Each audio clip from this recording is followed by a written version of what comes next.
కొత్తగూడెం జిల్లా మనుగూరులో ఘనంగా నిర్వహించారు. ముఖ్య అతిథిగా పాల్గొన్న ఎమ్మెల్యే పాయం వెంకటేశ్వర్లు సీఎం రేవంత్ చిత్రపటానికి పాలాభిషేకం చేశారు.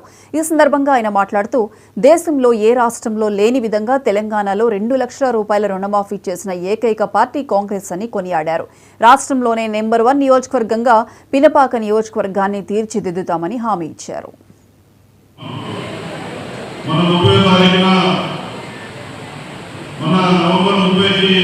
ఎన్నికలు జరిగే సంవత్సరం పూర్తయింది.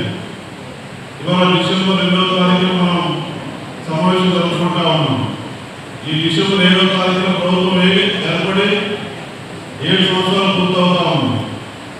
ఈ సంవత్సర కాలంలో ఈ ప్రజాప్రభుత్వం మీరందరూ కష్టపడి గెలిపించినటువంటి ప్రభుత్వం ఇందిరమ్మ రాజ్యం లక్ష్యం కోసం ఈ సంవత్సర కాలంలో అభివృద్ధి కార్యక్రమాలు అమలు చేయడంలో 0 బిల్లుల ఇంక్రిమెంట్ తెలంగాణ రాష్ట్రంలో 50 లక్షల కుటుంబాల మీద జరుగుతూ ఉంది.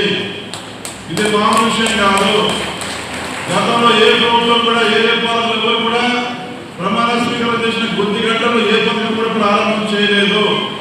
అదే మన ప్రజాప్రభుత్వం, మన కాంగ్రెస్ ప్రభుత్వం, మీరు గెలిపించిన ప్రభుత్వం మరి చేసిందనేది గర్వంగా నేను చెప్తా ఉన్నాను.